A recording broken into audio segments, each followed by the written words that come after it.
What's up, everybody? Welcome back to the Seven Figure Flipping Podcast. This is Bill Allen. I have an amazing show for you today.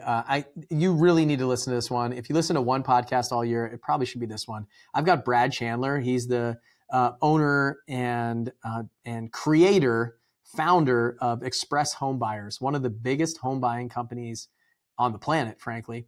And we talk about something a little bit different. We talk about how he got into real estate, how he built his company, what he's doing. But then we really talked about the work that we need to do as a human being, as a person, to really get to next level in our business and our life. How to make your relationship with your kids better, how to make your relationship with your spouse better, the relationship with yourself better. We spent a lot of time talking a lot about like mindset and worth and things like that for you and all the work that he's doing right now. So do not miss this episode. Make sure that you stay tuned in, and I hope you guys enjoy it. My name is Bill Allen, and I'm the leader of a group of elite house flippers and wholesalers called Seven Figure Flipping. We don't brag or show off our success, but instead let integrity and stewardship be our guide. We are dedicated to helping people unlock the freedom they desperately need. If you ask other real estate investors, they will say to keep your secrets quiet. But we believe in abundance, not scarcity, and that's why we are the elite. We are Seven Figure Flipping, and this podcast is our playbook. What's up, everyone? I have an amazing show for you today, and actually a show that I'm most excited to record because I want to learn more about our guest too, some of the things that he did to build his business and where he is now, because he's got a lot of wisdom to share. I've watched his journey from afar for many, many years, and it's really cool. I don't often bring guests like this on the show, so it's going to be a lot of fun to talk to Brad today and just kind of get to know his background, his story, his business, and more about his life, because I think he's got a lot of wisdom to share for you and can help you a ton in your business and your life right now. So my guest today is Brad Chandler. What's up, Brad? How are you? Hey, I'm awesome. Thanks for having me. I'm happy that you're here. I know this is a show I've been looking forward to since you kind of reached out and we talked back and forth. And I met you like many years ago when you were fighting a trademark, this like We Buy Houses. I think it was We Buy Houses. Yeah, right? We Buy Houses lawsuit. Yeah. And that to me, like on that call, I was just kind of like a fly on the wall. It was Andy and Justin on the call. But in that call, I saw somebody who was willing to stand up for something that they believe in and to fight for the little guy. So you were in a part of your business and your life probably where you could be the voice and you had the influence and you had the power and the ability to actually take a stand. And you did. And when everybody else was like, oh, I hope this doesn't happen. There's people that like stand back and watch, and then there's people that actually get in the trenches. And that was just a total defining moment for me that I was like, if anything ever comes up or you ever need me for something or there's anything I can do, I'll be there, even though we had never really met before. So that was a defining point of me actually seeing. I try to learn from everyone, like anybody that comes into my life. I can learn from them what to do or what not to do. And just that short call is probably like 30 minutes of just watching you guys interact as a higher level group of investors. And I was still kind of, my business was pretty small. We were doing like 50 houses a year. And it was really cool to watch. So I appreciate that. Thank you. And why don't you tell everybody who you are and a little bit about you? Yeah. Who am I? Brad Chandler. Just like everyone else, I'm a soul searching for love. I read a book in 9th grade on how to buy real estate with no money down. And I knew that I always wanted to do real estate because it had the opportunity to make a bunch of money. And we'll talk more about why that was so important in my life in a few minutes. But yeah, I read a book in 9th grade, and then an investor bought my neighbor's house in Vienna, Virginia in late 2002. I went and talked to him. He said, yeah, I buy houses at below market, fix them up and resell them. I'm like, okay. I don't remember that you could buy below market reading that book, because I thought you got rich in real estate by putting down 20% and holding the house until it paid off. So I was like, I'm going to do it. Well, my son had just been born in July, and I was working a full-time job. So I'd come home from 6, spend 6 to 8 p.m. with him, put him to sleep. And then from like 8 to 11, I'd pound We Buy Houses signs, or I'd hand address hundreds of envelopes. And each month that went by, I wasn't getting a deal, Bill. It took me 8 long months to find my first deal. I didn't have a mentor to go to like you. So I bought my first house in July. I bought 6 houses in July and August. And then I went to my boss in August of 2003. And I said, I quit. And I came home. I told my wife at the time, yeah, I just quit. And she's like, have you lost your mind? We've got a newborn kid and I've got 2 kids that you're supporting. Like, what are we going to do? And I was like, it's fine. I'll start Express Home Buyers. We'll be fine. And 20 something years later, 4,000 houses, it was all fine. That is incredible. So it took me 4.5 months to find my first deal after I joined the seven-figure flipping program when I paid. And the reason was, it was just like, it's putting in the reps. Like I had to understand, I had to learn along the way. People think that like it happened for me like 1 month in or 2 weeks in, or it's going to happen really, really fast. Yours is 8 months. I just like wrote it down side by side. 2003, 8 months, me 2015, 4.5 months. And I was spending $5,000 a month. I wasn't handwriting cards. I was like paying for mail, and I had a team member because I was flying full time. But the same story, like I would get up in the morning before my family got up and I would work. Then I'd go play with my son in the morning, make breakfast. I'd go to work. I'd fly 10 or 12 hours a day. And then after that, I'd come home. I'd have dinner with my family, put my son to bed. My wife would go watch TV. I'd go in the office for another 2 hours. And that was my life for a year. I said, Lucy, my wife, I said, I'm going to work for a year. And after that, like, I think that I can build a business that will have it made. And she was like, I believe in you, so go do it. And for a year, put in the time. And then after that, I just took off. 4,000 houses. Wow. We probably done 1,000. So that's incredible. 4,000. What about now? So, okay, let's see. You started that. That's 2003. Was it easy to kind of ramp up express home buyers? For those that don't know, when I started flipping houses, I did my first in Southern Maryland, in Patuxent River, Maryland. And so express home, I would go to these RIAs and these meetups around then. It was like 2013 when I flipped my first house there. And this express home buyer company was like everything people would talk about in that kind of Delmarva area, right? So maybe tell everybody a little bit about that business and what it looks like. Yeah, I mean, you said, was it tough? I like I said, in 2003, I bought my first house. In 2005, the first 6 months on paper, we netted like $1.5 million. So I'm thinking I'm the smartest guy in the world. I was going to be retired. So we started buying development deals. We bought 3 development deals that cost us $3 million and took us like 10 or 11. One of them took us 10 or 11 years to extract ourselves from. So now, last year we did 223 deals. The year before, 253 deals.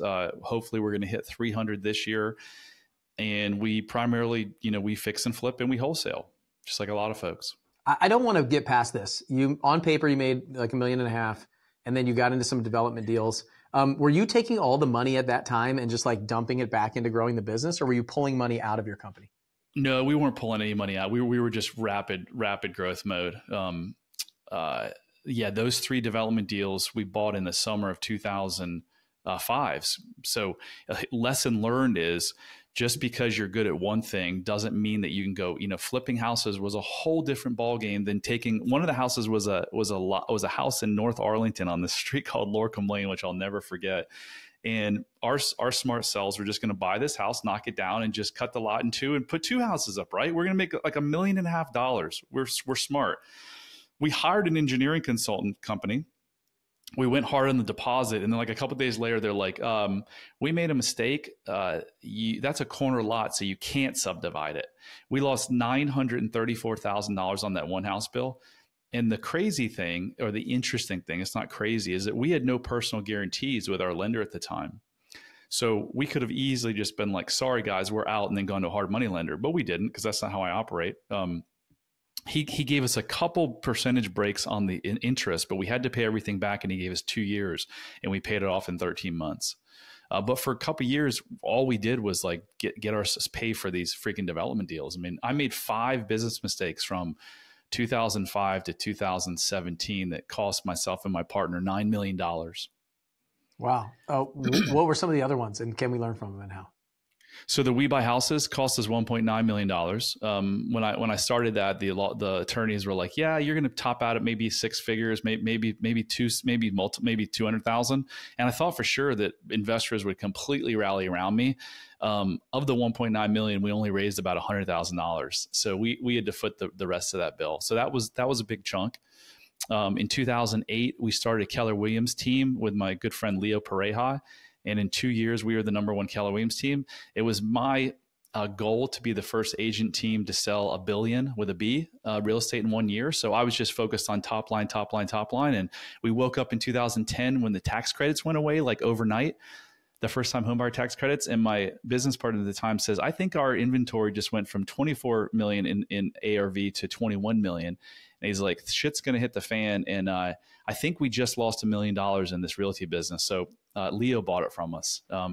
So that was another $1 million.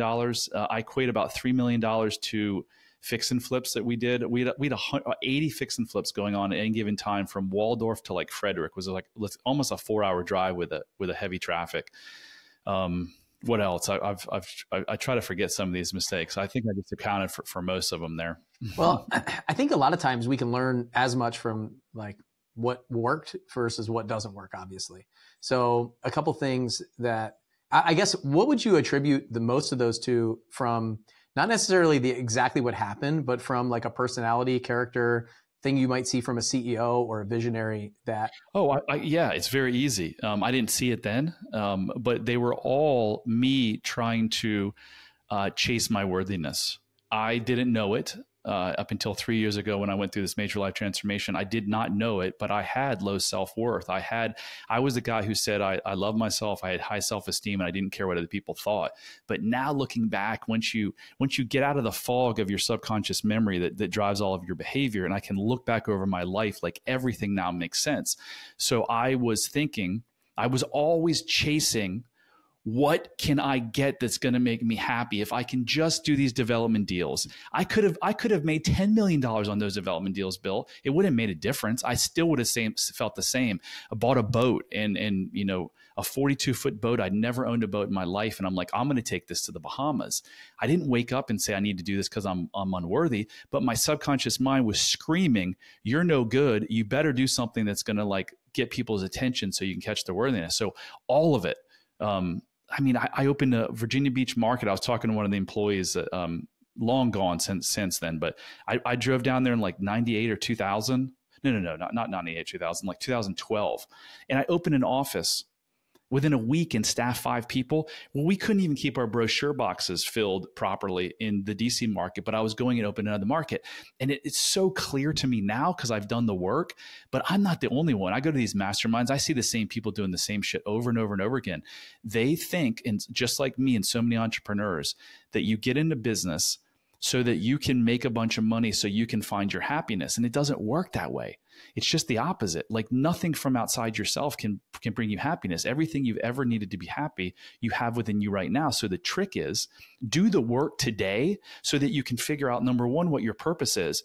But this destination 5 years from now where you're going to be this happy, fulfilled person, you can have that today. And if you get that today, the chances of you making the $5 or $10 million in 5 to 10 years are like through the roof greater than if you didn't do the work and you do stupid stuff like I did, just chasing these, shiny objects everywhere.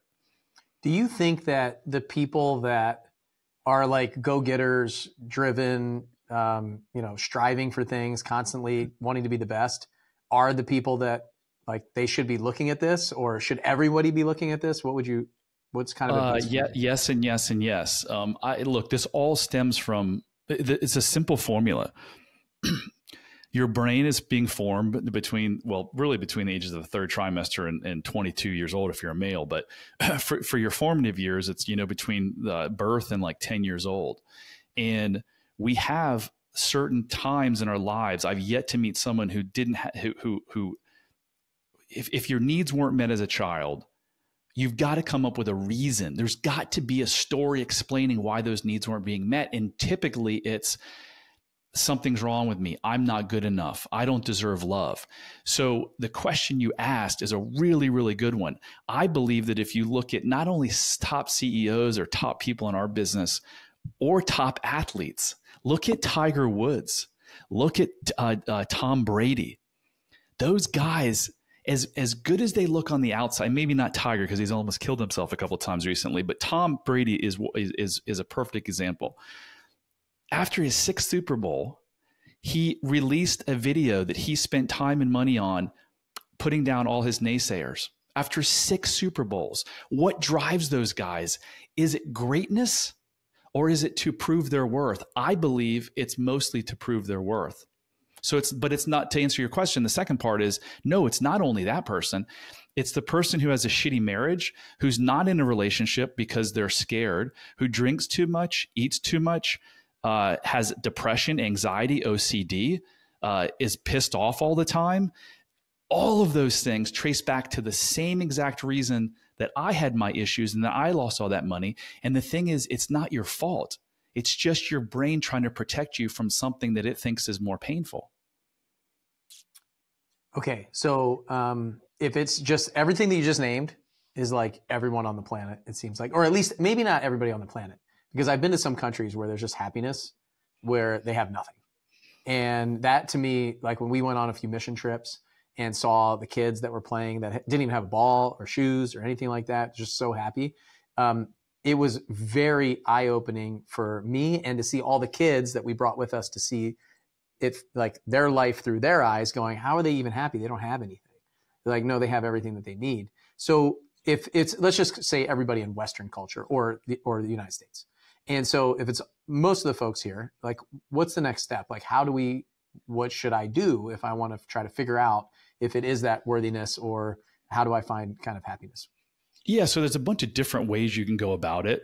At the end of the day, though, all of those things I mentioned are the medical community wants to call symptoms, right? Drinking too much, eating too much, obesity, depression, anxiety. I'm going to call those solutions. They're actually solutions to something that your mind thinks is even worse. So this isn't super easy work to do on your own, but let's say you want to take this on your own. Let's say you would get yourself in a deeply relaxed meditative state. Go listen to a super relaxing YouTube meditation for 10 or 15 minutes. And then whatever your issue is, let's just use drinking because that's a big issue, obviously. You drink too much, and you usually drink because of something. Well, get yourself in a deeply relaxed state and then ask yourself, put yourself in that exact same situation that makes you drink every day, but this time you don't drink.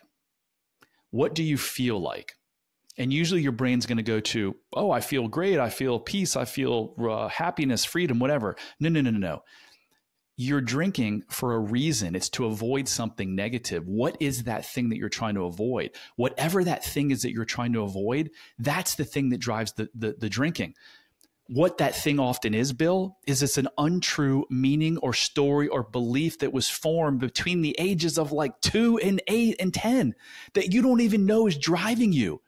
I've had 100 clients now. Did any of them show up and be like, Brad, I really need your help. I have anxiety or I have depression, and here's exactly why I have it. No, they're just like, I have this issue and I have no idea. So once you find that issue, and let's say that I drink because if I'm my real self, people won't love me. Because when I was 6 years old, my mom, I told her I hated her, and she yelled at me and cried for 2 hours, and then dad came home and hit me. So I drink because I don't want to face my real self, because if I face my real self, love will be taken. Then you ask yourself, where in your life have you shown your real self where love wasn't taken? And then your brain has this thing called a mismatch detector. It's like ding, ding, ding, ding, ding. Wait. I'm believing that if I'm my true self and show my emotions, people would draw their love. But I remember when I told Aunt Sally, blah, blah, blah, and she loved me. So, oh my gosh, I can't believe these two things. When that thing evaporates, the drinking evaporates. This is new technology, Bill. Like 20 years ago, they had, from Freud up until 2004, they believed that these memories that were formed as a child, they're called implicit memories, were stuck with you forever. Now they know through neuroscience that you can literally make these neurons labile. That's what the medical terminology, and which basically means they become flexible, they become moldable. So you get them mobile by talking about the situation, and then you bring in another situation that's a complete opposite, and you're like, oh my gosh. And then you're literally plucking that neuron out that says, if I'm my authentic self, no one will love me. And you're putting in, I can be my authentic self and people will love me. And then as soon as you do that, boom, your symptoms vanish. So we started talking about real estate. What's that? Does that make sense? Yeah, totally.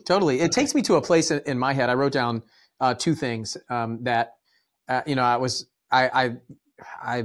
don't know, the past like 6-7 years, just Tony Robbins. I spent a lot of time listening to his stuff, going to his events. He said there's two fears that everybody has. You won't be loved or you're not good enough.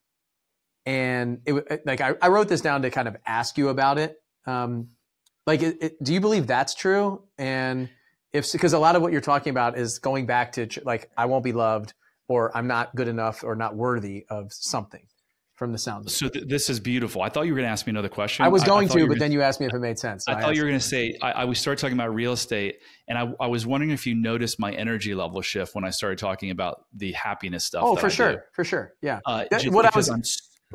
Maybe I'll put this one on the side. And what I was going to say is I was going to ask you how you got to this place from what you were doing. Cause you mentioned just a few years ago, you started studying this and learning this. So I'd like to hear both So let me answer your question.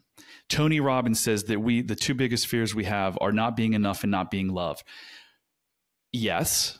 But was anyone on the planet ever born with those fears? No. The only two fears we're ever born with are fear of loud noises and fear of falling down. So this is making my point. So I'm so glad you said that. So if you weren't born with those fears, where did they come from? They came from something in your childhood. So it's not your fault. Whatever if you've been told you're a shitty husband, you're an alcoholic, you're no good, this or that. No, you're not. This isn't your fault at all. This is just your brain doing exactly what it should be doing. Disorder, all these disorders people talk about, it's not a disorder. You don't have a disorder. Your brain is doing exactly what it should be doing to protect you. So yes, Tony Robbins is right. I think most people on this planet to some degree have the thought that I am not enough. Some people, it's so bad they're meth addicts. Some other people, their marriage is just okay. It's just like, how does it affect you? And just because it affects you one way and another person doesn't make you right or wrong. So I stopped saying the word, I try to stop saying the word childhood trauma because so many people check out. I wouldn't have been someone who said I had childhood trauma. My dad hit me with a belt. My parents fought all the time. We almost lost our house and my dad made fun of me. Those are all traumas. Hello, those are all traumas. But people don't want to think of themselves as going through childhood trauma. They also don't want to put the blame on their parents. Or I literally had a client I just finished a session with, his 5th session, that his life has completely changed. And he told me, Brad, I didn't come to you for 6 months because I didn't want to disparage my parents. And now he understands that while your parents caused this, it's not their fault either. They did the absolute best that they could do. So if your kid right now has behavioral problems, if they have anxiety, depression, they're bad. They're not bad in school. They misbehave in school. They act out. And you want to know why, just grab your spouse and go to the bathroom and look in the mirror. That's the reason. Notice I didn't say it's your fault because you're just doing what your parents did to you and what their parents did and what their parents did. So what's the greatest gift you can give your child? It's to break the multi-generational curse. And how do you do that? You teach your child how to love themselves unconditionally. How can you ever do that if you don't love yourself unconditionally? And if you think you love yourself unconditionally like I did, just do yourself a favor. Take the first step to something that may change your life. bradchandler.com/quiz. It's a 3-minute self-love quiz. It will tell you your level of self-love. If you lack self-love and you have kids with behavioral problems, ding, ding, ding, there you go. But everything can be changed in a matter of like 3 to 5 hours. It's a beautiful thing. I wrote down, I'm just taking notes myself. I'm sure you get this a lot. Everybody you talk to is like, wow, this is hitting me in different places, right? So I studied the hero's journey very deeply, the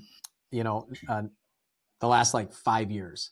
And Michael Haig had a quote at his event that he did, and it said, everything starts with a wound. And he defined that as an unhealed source of continuing pain.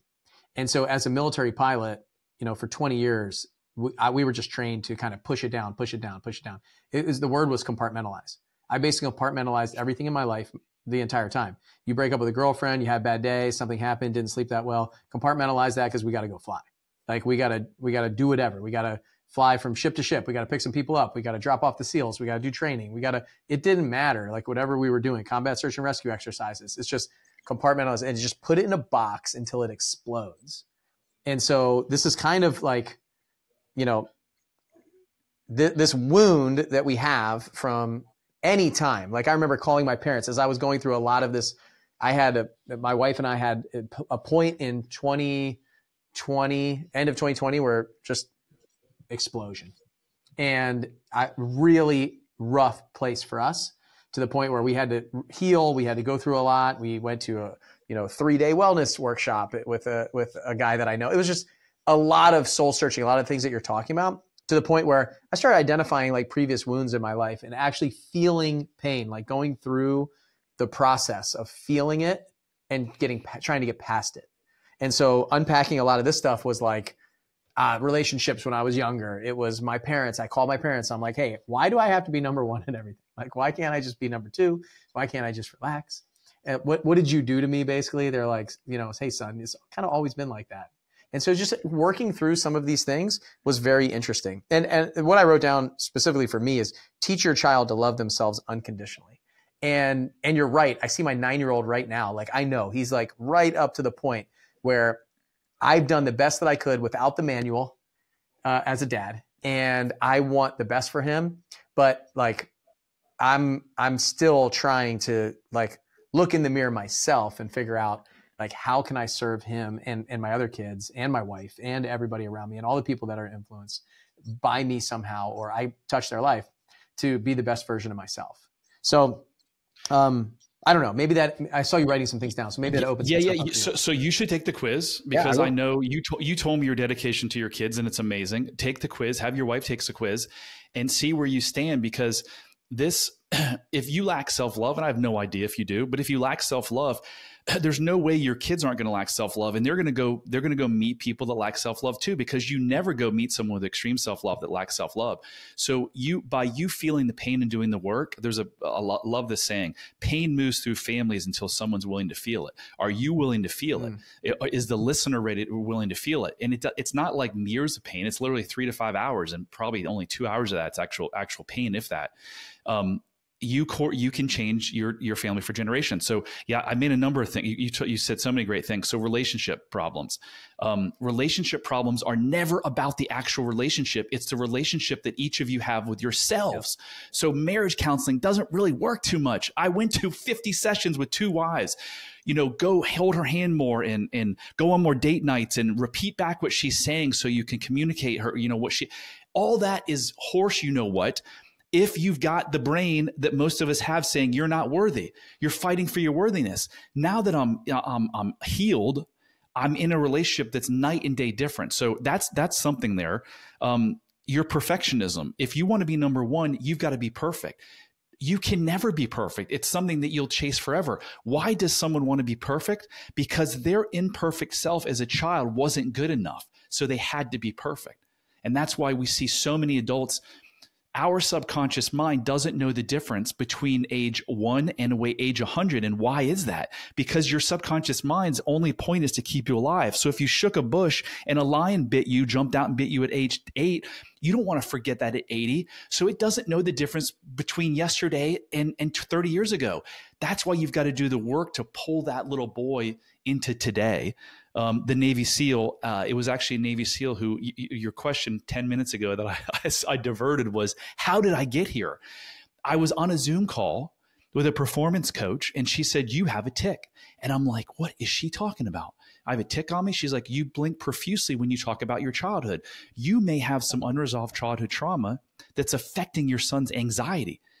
Do you want to come out and work with my ex-Navy SEAL husband and me for a weekend in Park City? And I'm like, I've been a single dad. I do everything for my kids. There's no way that I could be affecting my son. I'm the greatest dad there is. Not really. I'm a great dad. I didn't say I was the greatest dad there is, but I did everything for my kids, right? So I was like, sure, I've tried everything. I've tried drugs. I've tried psychology. I've tried everything, and nothing's working on this kid. So I went out there and I took him. And in the course of a weekend, or really 3 hours, my life forever changed. And what did we do? We went back to the times where my needs weren't met, and we figured out the stories I told. And then we just reversed those stories. And through the science of neuroplasticity, which is just what I was talking about earlier, plucking out the neuron and putting a new one, my life changed so drastically that I came home and I saw all of these people in my company, in my family, in my networks that were suffering and are suffering. And I was like, oh my gosh, Bill, they're suffering for the same reason I was suffering. And I just fixed this shit in 3 hours. I've got to learn how to do this. So I started talking to people, and they're like, wow, you're really good at this. You're like, I'm getting more out of you than a therapist. And then I just started studying, and I started studying under some of the best people. And that's what I've been doing now for the last 2.5 years is helping people change their lives and overcome these they're not silly, they're actually needed, overcome these meanings that they placed years and years ago. So one thing I've noticed as you've been talking is you're picking your words very carefully. And when you say something different, you're actually correcting yourself. So I'm sure I've done a lot of this work myself, is like, our words are our thoughts are our feelings, these kind of things. So how do you feel about that? I just noticed you just did it and you're like, this is not silly actually. So yeah, because it's your thoughts start everything. Every single problem you have right now is a thinking problem. So if I'm thinking I'm an idiot, this is stupid, this is silly, that's what you're going to get. You've got to step out of fear and judgment and into curiosity. So instead of trying to say that's crazy, I mean, that's crazy is judging someone. I try to stay in a curious mode. So the problems that you have today are not your fault, and they have absolutely 100% been formed for a valid reason that helped you tremendously through your life. Now they're not serving you. And now is the time to say enough is enough and I'm going to change. And if you can't do it for yourself, do it for your kids, do it for your spouse, do it for someone. Because when you make this change, you'll see the world in a completely different light. Your business will I had a guy, I don't know if you know, Brent Bowers with Land Sharks. He was one of my clients. He was on my podcast and he came to me with a racing mind. And now his relationship with his wife is better. His kid had behavioral problems. The kid's acting a lot better. He's like, Brad, do you realize I've doubled my income since I started working with you? He's like, I was afraid to sign up with you because I was like, how am I going to make this ROI? I'm a businessman. He goes, I'm crushing it now. When you figure out what's driving this one thing in your life that you want to change so badly, everything else falls too into place. Yeah, the next question I was going to ask you kind of just answered it, was like, how does this benefit somebody who is a newer investor, or, this is obviously a real estate podcast. However, the reason why we're talking about this is because it affects everything in our lives. So I know that a lot of them, like, the number one thing is not just mindset, but really like the feelings, the words, the thoughts that we have. All of these things are so powerful that they drive every decision that we make. I've been diving into decision making massively. The military did some amazing job of helping me like figure out how to make decisions, how to make them quickly, especially at high risk, and going through a lot of this. So maybe you can give some sort of idea to some of these people that you haven't already said. You pretty much answered it just now, but you might have some other thoughts. So I'm going to tell you the story, and I think it's just going to make sense from what I say. For 20 years, I was in real estate. And now I understand why I was why did I read that book in 9th grade and decide real estate was for me? Because at 10 years old, when my parents divorced and my dad stopped supporting my mother and my two sisters and I, she said, we might lose this house and have to move into public housing. I had gone to that public housing with her and there were shootings there. So my 10-year-old brain said, without money, you're going to die. So I had to make a lot of money to be safe. So for 20 years, I tried to do that in real estate, and I made millions and I lost millions. But did I ever really care about real estate? I lent a guy, a good friend of mine, about a year and a half ago. It's in a partition lawsuit. It's insane. It was supposed to take like 8 months. It's still going on a year and a half later in Miami. And he sent me the paperwork on that. And it was creatively done where there was an option, and I don't even know, but there was like 20 pages, Bill. This was my money, tens of thousands of dollars. I couldn't even read the freaking documentation. But if you can see behind me and on my floor here, I've got hundreds of books. I could go on a beach right now, put an umbrella up in a warm area, like you said, because I don't like the cold. And I could read books on trauma, neuroscience, programming, the brain, for 8-10 hours a day and never get bored. Do you think that I'm going to be financially successful in this business if I'm on this podcast in a couple of years? Because I love it so much. I wake up every day. I can't get enough of it. As opposed to if I had to restart a real estate company or restart a happiness coaching, I'm proving it right now. I spend an hour a week in my real estate business kind of because I have to. And I spend all the other time on what I love. If you can find something that you love to do and you focus on making an impact, the money will always come. Yeah, I'll probably make more money in this business, I know I will, than I'll ever make in real estate because it's not my focus. My focus isn't on taking money from people. I do charge, and it is an investment because the more money I make, the more impact I can make. But this is the first business since I started selling blow pops in 7th grade that I didn't start with money in mind because I I just want to make an impact. I want to give this gift back that has been so special in my life and so life transforming. I want to give it to as many people as I possibly can. It's funny. When I was a kid, I used to buy candy in bulk and break it up and sell it in middle school. That's what I did. I think we were, and I did so well that I was able to shut me down. Oh yeah. They tried to kick me out of middle school, Burley Manor Middle School. If you're listening, that was a budding entrepreneur that you really tried to shut down. And then I went in the military for 20 years and I found my entrepreneurship like 15 years into that. So I call myself a closet entrepreneur. So if somebody does want to work with you, what does that look like? Like, not necessarily pricing, maybe you can have that conversation offline, or if you're open or discuss that, but really about like, what should they expect? Like a time commitment, how much work is this? Is it really painful? Like, you could go through some of that stuff maybe. Yeah, we say 7 hours a week is the time commitment you've got to put in over 5 weeks. We have a one-on-one component with myself or Yvonne. You would work with us over Zoom. And we also have a group component, a group mastermind that's absolutely phenomenal. And what to expect is we're going to do exactly what I did and what I've done now with over 100 people. We're just going to go back and figure out the times in your life where you created these stories, these meanings about yourself that aren't true. And then we're going to reverse them. I mean, that's the simple and the short of it. There's no drugs. You don't need psychedelics. All you need is the belief that you can change. And you need the trust in me that I can help you down that journey. And you've got to be ready for change, because I have seen over and over and over. My mentors have done this thousands and thousands of times. And if you have a client that is willing and ready to do the work, it is going to be life-changing for you. How does it affect the rest of your family when this happens? So the reason I ask that is, I feel like, so number one, are you familiar with the change or die study? No. Okay. So when given this, like, people are more willing to die than they are to change. And so it was proven, I want to say it was Harvard. I wish I prepped for this. I have to look up the exact numbers and everything. But they gave these people like this option, like you're about to die or change through a series of experiments.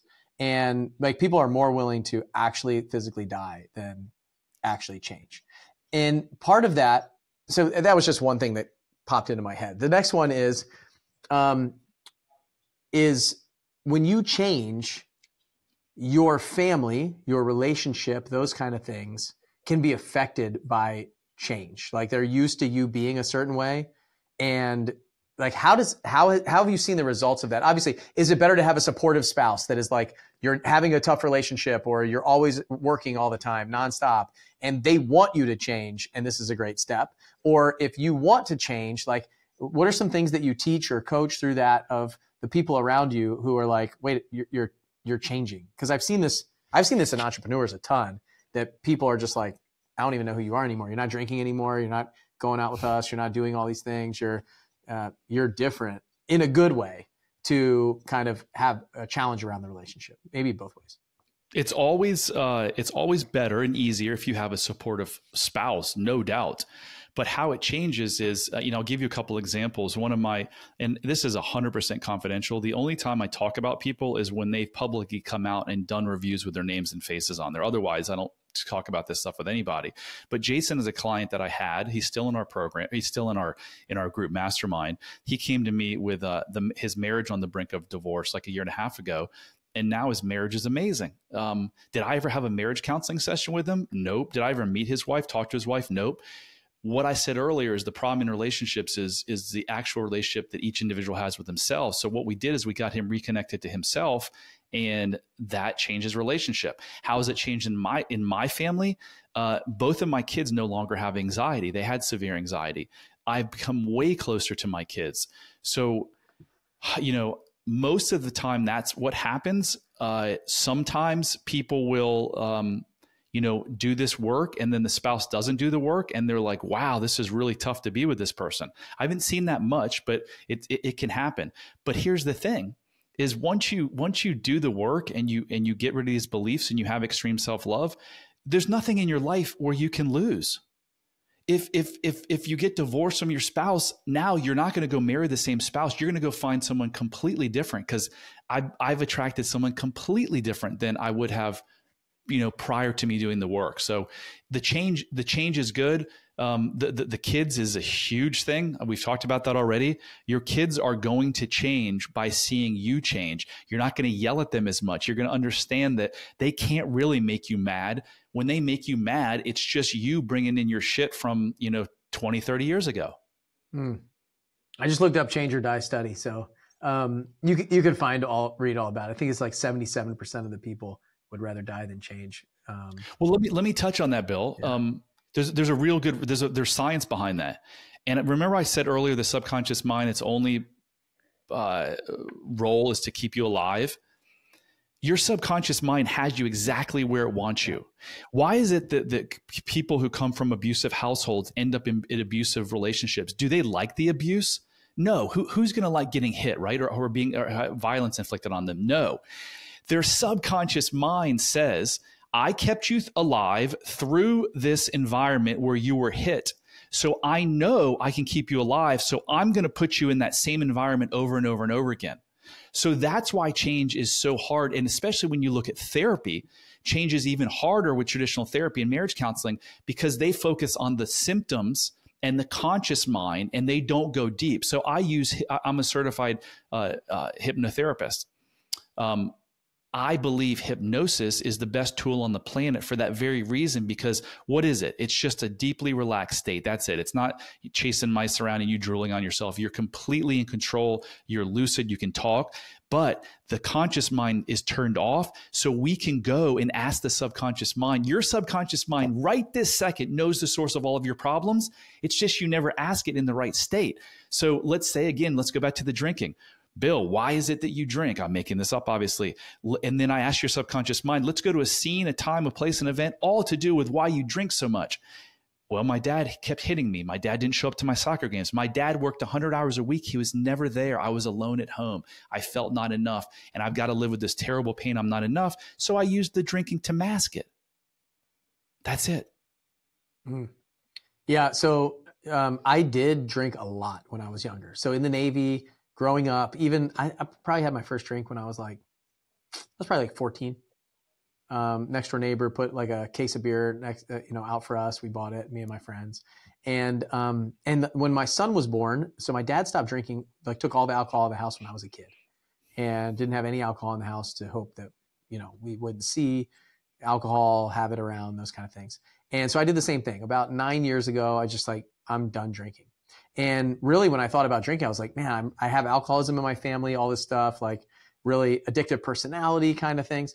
And I'm done drinking. And when I look back, all the stuff that you're saying, the reason why I was drinking is because growing up, I was short, I was picked on, I was bullied, I was an athlete, I was popular, all these things, but all that stuff was still happening. There were jokes that were made, all these things. It was all self-worth stuff.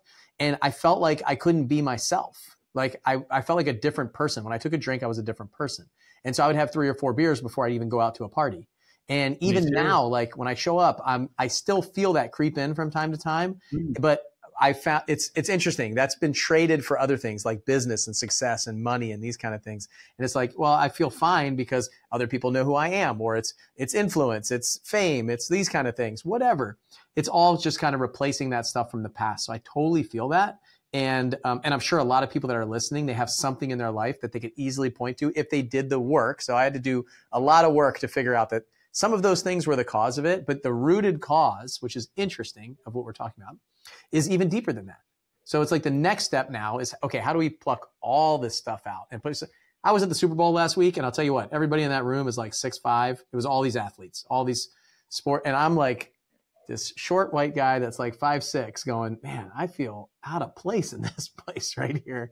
And so it's just interesting. It's all about who we are as a person our entire life. So I love this stuff. I think that this is really incredible. And I think a lot of people listening are going to feel the same way. They're going to want to take another step. They want to figure it out. It sounds like the best place is the quiz.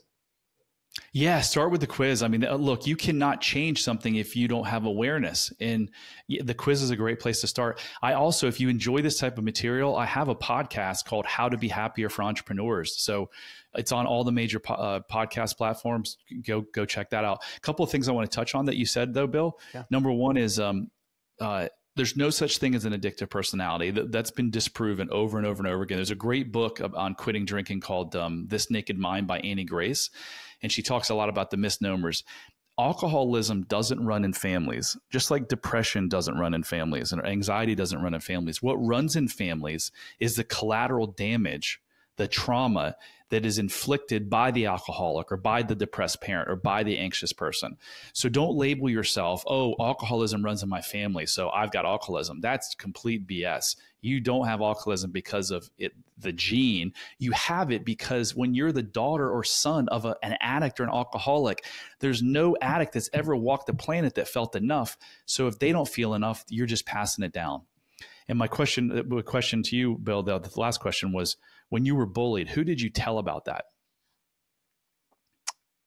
I probably told my parents, but honestly, I probably didn't tell anyone. It probably went inside, like internal, if I really was honest, like the feelings about it. I just became like sarcastic, witty, ran faster, those kind of things. I mean, I probably mentioned it to my parents from time to time, but I mean, to be honest, I probably just pushed the majority of it down. So usually that question is answered by, I told nobody. Yep. And I told nobody means that again, no knock on your parents. No. Your parents didn't create an environment of safety where you could come to them. So a lot of people believe, a lot of really smart people believe that the fact that you were bullied was because the perpetrators or the people doing it knew that you didn't have a safe place. It's just like people who sexually molest children.